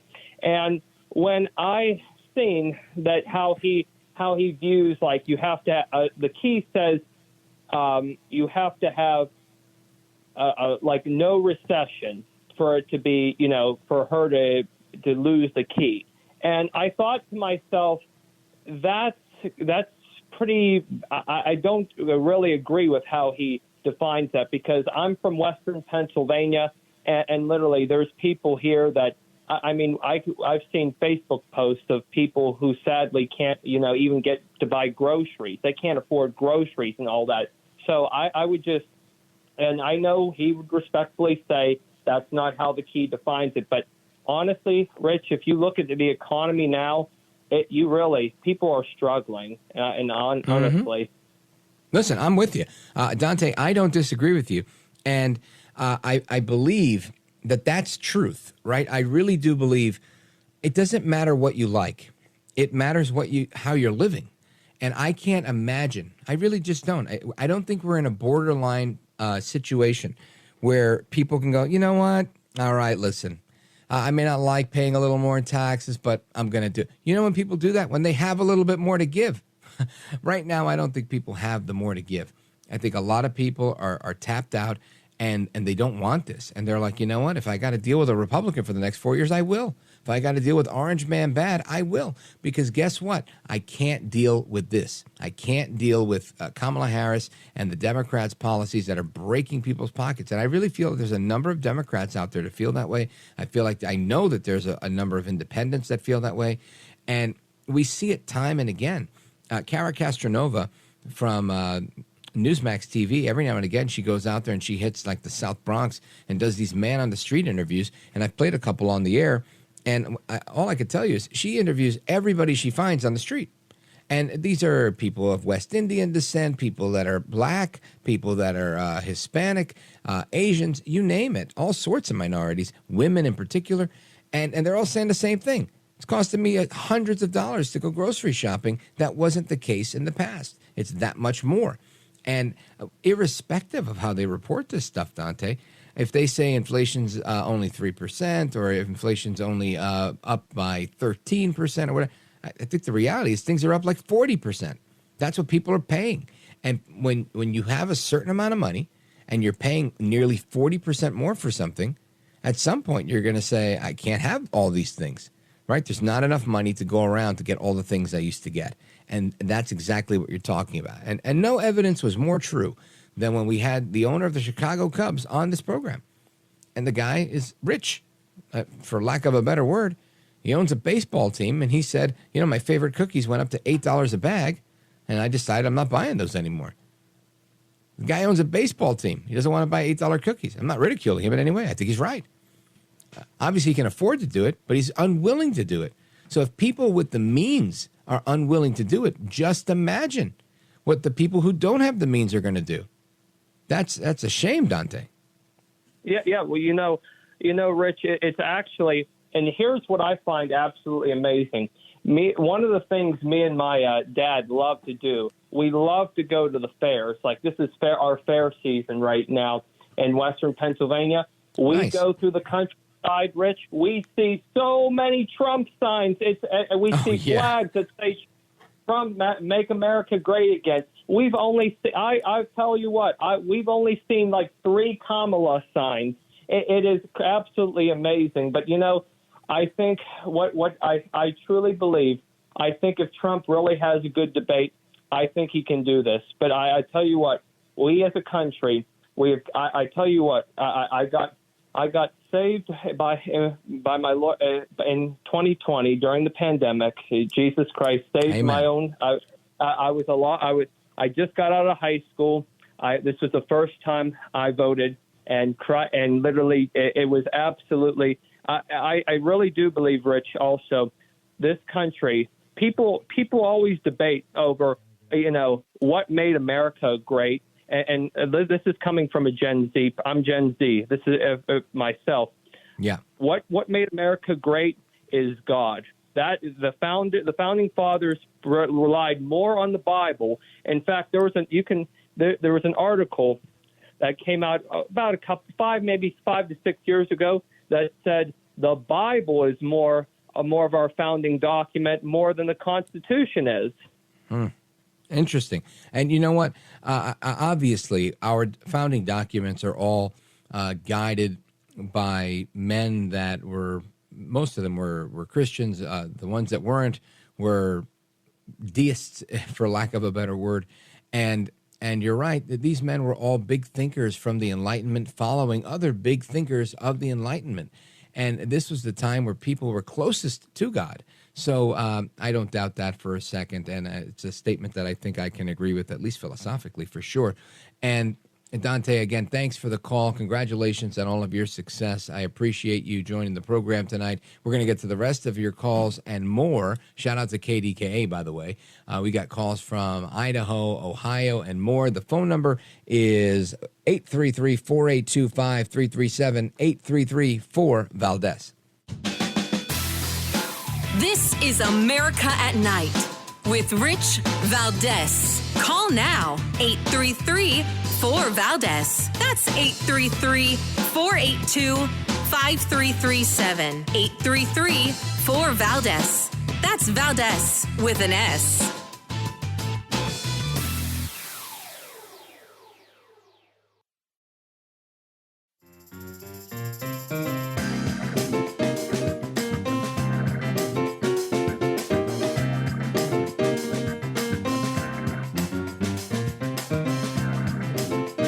He's brown, he's bald, and he's breaking it down. It's America at Night with Rich Valdez. Call now, 833-4-VALDEZ. That's 833-482-5337. 833-4-VALDEZ.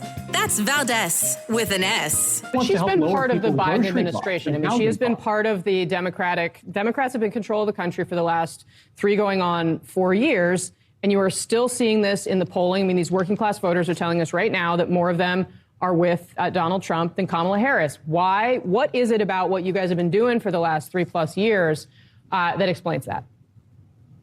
Well, I think, again, we're trying to talk to the voters and explain this message. We've got 60 days until the election.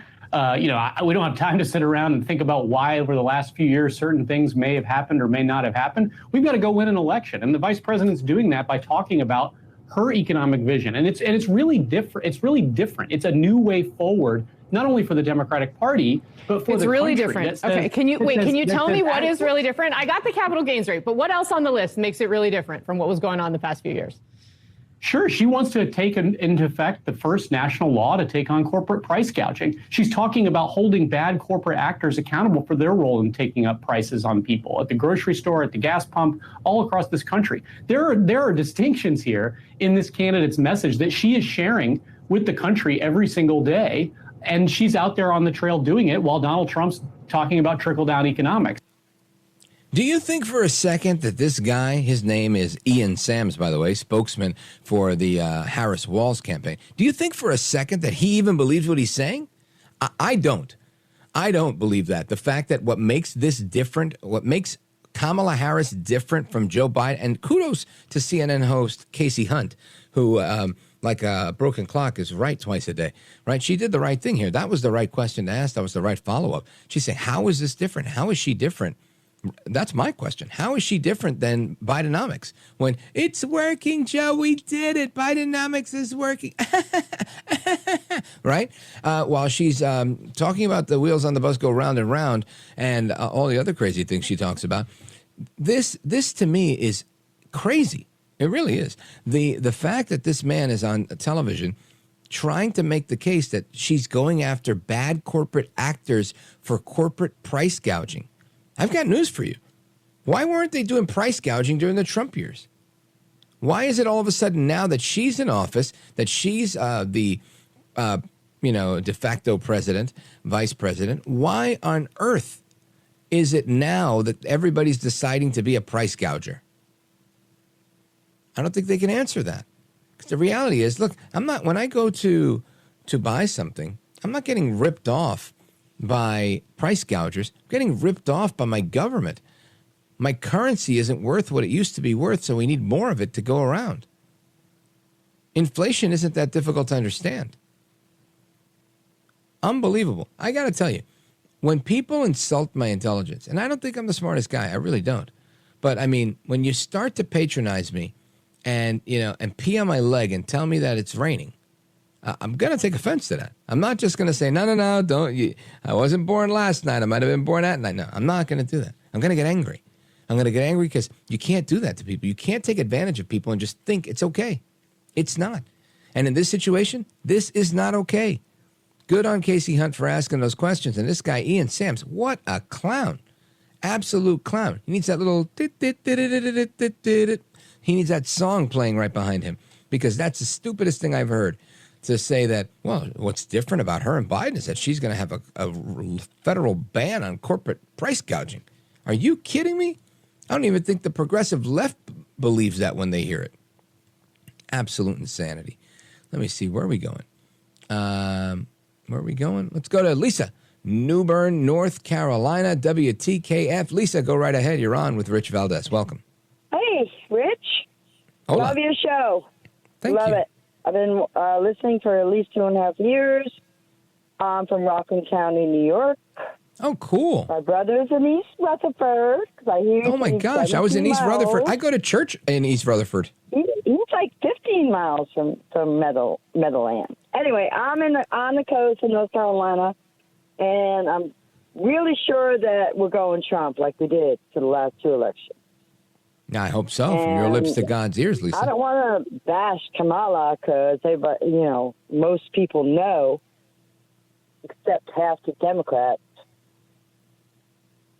Terrible, Rich. Yeah, no, we're in bad shape. No, I agree with you, Lisa. Right? I agree. Now, do you see a multitude of signs that say Harris Walls when you go out?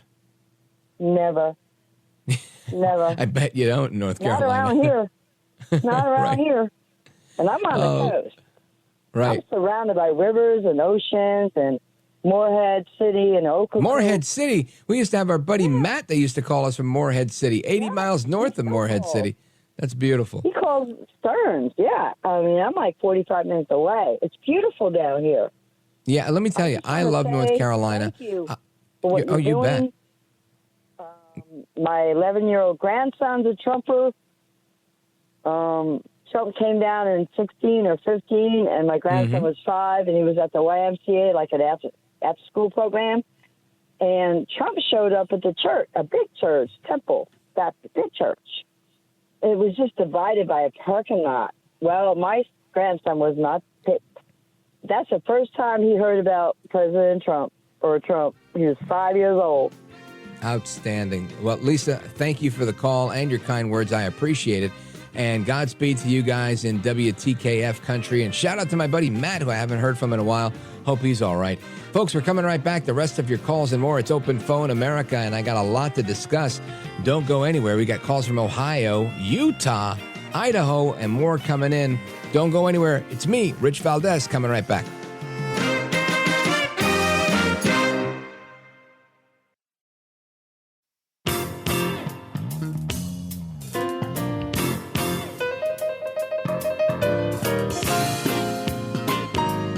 Call now, 833-4-VALDEZ. That's 833-482-5337. 833-4-VALDEZ.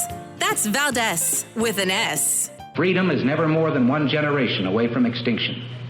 We didn't pass it on to our children in the bloodstream. The only way they can inherit the freedom we have known is if we fight for it, protect it, defend it, and then hand it to them with the well-taught lessons of how they in their lifetime must do the same. And if you and I don't do this, then you and I may well spend our sunset years telling our children and our children's children what it once was like in America when men were free. That is the great Ronald Reagan with his quote on freedom. And that is true. It is never more than one generation away from extinction. And earlier today, I had the privilege of filling in for the great one, Mark Levin. Some of you listening might be hearing me for the second time tonight. And my buddy Curtis Lewa always says, so nice I get to do it twice. And it was a real lot of fun. But I had some comments that I made there that I want to share with you here. And it's a play on John Edwards, right? When John Edwards ran as vice presidential candidate, he always talked about these two Americas, right? And I really feel that this is a tale of two Americas. This is what this election's come down to. And we have to ask ourselves, what kind of America do we want for ourselves? What kind of America do we want for our families or for our children? Do we want an America that's at peace with a secure border, or an America that's wide open and invites military-aged men, some of whom are on the terrorist watch list, coming from foreign countries, countries that are our enemies? Do we want an America where middle-income earners get taxed into apathy so that they can barely afford to take a vacation or do something nice with their children? Or an America where taxes and inflation are under control so they can envision and pursue the American dream? An America where we actually still believe in the American dream? Or an America where we destroy the American dream of owning a home, starting a business, and comfortably growing with our families? For example, look at AOC, all out crazy Alexandria Ocasio-Cortez, AOC, my least favorite congresswoman from the Bronx and Queens. She prides herself on not having children. Why? Because of the so-called climate crisis, because she says she can't bring herself to bear to have a child to bring him into this world, as if this world is that bad. So I ask again, do we want an America that honors and supports the men and women that make up small businesses all across the country? And we want to honor them with policies that help them flourish so they can provide for their families, grow their businesses, and create more job opportunities for our fellow Americans? Or do we want an America where we raise the corporate tax rate, tax unrealized gains, squeezing companies to the point where they're earning less money, cutting jobs, and letting people go?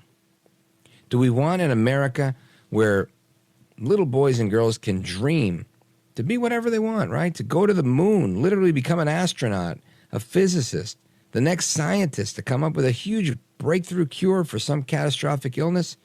Or do we want an America that believes little boys can become little girls? Or that it's okay for adults to be attracted to young children as long as they don't act on it? Absolutely not. Hell no is what I say to that. You can miss me with that. Do we want an America where we're free to speak and pray publicly, or an America where the government comes after you to label you as a domestic terrorist if you speak up at a local school board meeting? Do we want an America where our government and justice system can be weaponized against our fellow citizens, or an America where we the people are in charge, giving the consent of the governed as our founders intended? That's what this election is all about. And as of today, we're 60 days away, right? 2 short months. So we've got to ask ourselves, are we going to hold our media accountable to be responsible and serious and fair and ask tough questions of all candidates, not just Trump, and tell us the truth objectively? I that's what I would like to see. Because if you don't want an America that's run by our cackling vice president, Kamala Harris, or her teammate, her running mate, Tiananmen Tim Walz, or the increasingly evil platform embraced by Washington Democrats, then we've got to dig deep, and we've got to reach in our hearts to change the hearts and minds of all of these apathetic, undecided voters. The people that have their minds made up, they're untouchable. But there's a lot of people that just are on the fence, and they're just told constantly, they're browbeaten, you got to hate Trump, orange man bad. So that's what I want to talk about in the next couple of minutes, next segment or two with you guys. And, of course, anything else you want to talk about. But the reality is we have to choose the America we want, because Reagan said freedom is never more than one generation away from extinction. We didn't pass it to our children in the bloodstream. It must be fought for, protected, and handed on for them to do the same. Or one day we will spend our sunset years telling our children and our children's children what it was once like in the United States when men and women were free. Spot on. Spot on. I want to go to your calls. Let's go to Paul, Zanesville, Ohio, WHIZ. Talk to me, brother. What's on your mind? Hey, good evening, Rich. Yeah, I agree with Trump and his policy on Rich, why wouldn't you bring these jobs that have went to foreign countries? Now, the reason that's happened is because they've gotten tax breaks and so forth, right? Now, you bring those companies back, which create jobs, creates a better future for our children and so forth. You bring them back, you give them a tax break, and they invest, the money that they save in America instead of sending them overseas where it costs them more money, to send their products back over here. That's the way I feel about that. I just think that, when she's talking about we're going to tax the corporates, well, why did they leave? They left because it was cheaper to operate in foreign countries, and that in turn hurts our economy. So I agree with President Trump.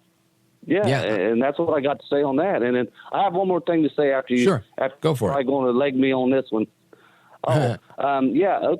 The guy the boy that did the shooting there. I hope they do get his father, because something has to be done. I agree. And I know I'm a Second Amendment right advocate. Yes, I am. But they knew a year ahead that this boy had a mental problem probably. And his dad buys him an AK-47. Listen, that's I'm with you. We got to throw the book at the dad. You got to blame this guy for what he's done wrong. I said it earlier. It's a special kind of stupid. And I hate to be so flippant about it, because people are dead today because of this. And it's shameful. And I hate that this has happened. But you've got to be, there's something wrong with you if you know that somebody, you just don't do that. You don't do that. And I can't think of, irrespective of any party, I don't know any conservatives that I think would do that. I can't even think of liberals that would do that. That is just one of the dumbest things I've ever heard. You're warned, and you go for it anyway. Paul, you're 100% right. Thanks for the call, brother. Shout out to WHIZ. Let me see. Where do we go? Oh, you know what? We'll come right back. We're going to take a pause. We're going to come right back. We've got calls from Yonkers, New York, Kalispell, Montana, Smithfield, Utah, Akron, Ohio, Boise, Idaho. Don't go anywhere. This is America at Night with Rich Valdez. Call now, 833-4VALDEZ. That's 833-482-5337. 833-4VALDEZ. That's Valdez with an S.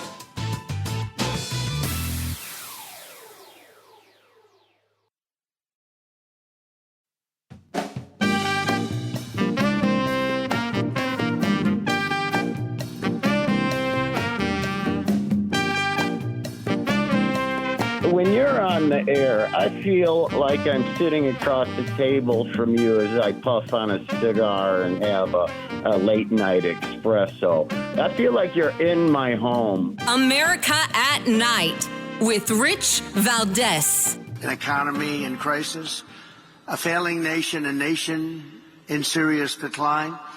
Under the radical policies of my former opponent, Joe Biden, and my new opponent, Kamala Harris, 1.3 million workers have become unemployed in the past 12 months. I don't know if anybody knows that. The typical American family has lost over $28,000 due to rampant and record-setting inflation. Credit card debt has reached the highest in history, with more than 1 in 3 Americans reporting they have maxed out their credit cards. They've maxed out. Families now need to earn an estimated $110,000 a year to afford a typical home, meaning 65% of households are locked out of buying just an ordinary house. Gasoline prices, grocery prices, electricity prices, mortgage rates, and virtually everything else are up 30 to 100% since I left office. And that is President Trump today in New York City at the Economic Club of New York. And I think he's 100% right, but I want to get your take on it. Let's go to Wayne, Smithfield, Utah, KVNU. Wayne, what do you think about Trump's speech today? Oh, I think it was fantastic. It's great to hear Trump actually talk specifics as to what he's planning on doing. I listened to the program earlier this evening as you were presenting what Trump's going to do and getting Elon Musk involved with everything and then making this audit. It's so needed. It really is so needed to get all this exorbitant waste out of the government. And I've been thinking about all this. When Hillary Clinton, when she was running, she was proposing to do a $15 an hour minimum wage, but then when Trump won and he went through, he didn't put that into place. But then now when Biden got in, they did put it into place, and it basically doubled the minimum wage. And you see all of these businesses struggling to try to pay these employees. Right. And, where's the money coming from, Yeah, oh, yeah, this is great. Let's do a $15 minimum wage, but who's going to pay for it? 100%. And I think that's what started all of this economic fiasco. And here Biden says we got the best economic thing going on in our country, but then Harris says, oh yeah, things are all expensive. She has no plan of how to bring it down and what she'll do to make it happen. I know Trump's going to make that happen, and so we're going to be foolish if we don't open up our eyes and our ears and look at the things that we need. Trump needs to do more of the things that he's going to do so that we can actually feel that and be convinced. Harris is not doing it at all, but they need to cut out all of this name calling and blaming and this and that and the other. For Wayne, I agree with you. It always sucks to hear that stuff, but sometimes it's funny. But the reality is it is a part of the politics, right? There wouldn't be mudslinging if it wasn't a presidential election. But I agree with you. The fact that Kamala Harris is not proven. She's not tried. She's not tested. Nobody knows where she stands. She says her main piece of policy to combat inflation, to fix the economy, is to punish the companies for price gouging, something that we can't even prove is actually going on. Trump sat there for an hour waxing poetically on so many different ways to actually increase revenue. Taxes, right? And not on the back of the American consumer in every instance, but talking about foreign influence as well. So I think it was a really robust conversation, and I was grateful to hear it. Wayne, thank you for your thoughts. I appreciate it. Big shout out to Smithfield, Utah, KVNU, and thanks for tuning in. I appreciate that as well. Let's continue. Let's go to Jude, Akron, Ohio, WKNR. Jude, go right ahead. You're on with Rich Valdez. Hi, how are you? Wonderful, thank you. Good. I love listening to your show. I listen to it often, and I think you're doing a great job, and it's very important what you're doing. So my comment was about the Dodson family, the book that you had on earlier. And if there's so many Chinese people buying property in our country, and are these property taxes being levied, or are they paying property taxes on this, and they have sleeper cells in places? And why aren't we doing something to take back that property? 100%. Good point. And you know something, Jude? One of the things that's funny about this, and not funny but interesting, one of the few governors that really took a stand on this was Sarah Huckabee Sanders, who was Trump's press secretary, and she made it clear when her first acts as governor. She said, "We're not going to allow this stuff," and a couple of others have indicated that they would follow suit, but. That's the way to do it. You have to make sure that foreign enemies can't just go gobbling up farmland and other type of land, especially land adjacent to military installations, and think that that's okay. It's not okay. And it's an excellent point that you bring up, Jude. Thank you for your call and for your kind words. I appreciate it. I always appreciate the encouragement. And I'm with you. We shouldn't be selling anything to those people. We also shouldn't. We should figure out a better way to deal with this sale of U.S. steel, right? Instead of going there and saying, I think it should stay in America. Come up with a plan, lady. Kamala Harris was there. I don't know if we have that audio, but she's in Pittsburgh, Pennsylvania, saying we should not be selling our steel and this steel company to Nippon or whatever it is, the Japanese company. Well, then make sure it doesn't happen. And, they're saying they're going to use the power of government. Well, you should be using it. This is a national security issue. And we've seen this already happen in the past. Why we're going to have this whole conversation again, I don't know why. But it's all a valid point. We have to protect American interests at every rate, in every area. To me, that's simple as day. Jude, Akron, Ohio, WKNR, thank you for your call. Let me see. One more, and then I'm going to take a quick pause. Becky, Bloomington, Illinois, WHOW. Go right ahead, quickly. Number one, my main man is Donald J. Trump. That's my main man right there. And number two, the boy that killed those people in Georgia, the 14-year-old, his father is now in jail and being charged with the same thing as his son. And rightfully so. All night. I think this is exactly what we need to do, Becky. They're going to charge this guy. I don't know if that's the right charge or not, but I think he was told your son is a menace to society and whatnot, at least according to the indictment or the report I've seen. If there's a difference to that or a defense to that, I want to hear it and I want to talk about it. I want to bring the experts in and chop it up, because what I'm hearing right now, it's a horrible story. It's an absolute horrible story, and it sounds like deaths occurred needlessly. And again, that's the case in every shooting. But, I mean, come on. If we had the advance notice, we shouldn't be facilitating this type of help for people that need mental health screening or mental health support. It's wrong. We've got to help them and not arm them and, say F you to the authorities. Becky in Bloomington, Illinois, WHOW. Thanks for the call. Folks, we're coming right back to the rest of your calls and more. Don't go anywhere. This is America at Night with Rich Valdez.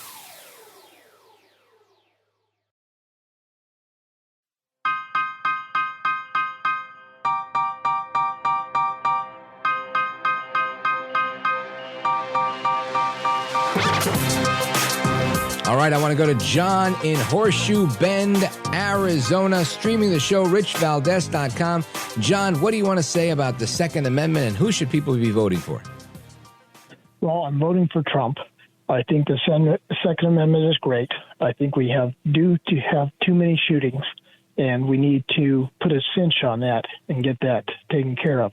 I think you're 100% right, John, and I want to thank you for your call. I want to go to Joe, Yonkers, New York, streaming WFAS. You have a question about battleground states. Make it quick, brother. Rich, Vice President Harris is lying. We haven't seen nothing yet when it comes to the invasion. Because of open borders, every enemy of America has their people in America. The 65 Immigration Act is keeping this election close. It rebuilt the left wing of the Democratic Party. I think you're 100% right. We haven't seen the brunt of it yet, and it's going to get worse. Joe in Yonkers, WFAS. Thank you, brother. New York in the building. And Lance in Kalispell, Montana, I'm going to have to owe it to you. Paul in Boise, I owe it to you. Folks, take care, good night, and God bless you, America. Thanks for tuning in. Hasta la próxima. I'm Rich Valdez.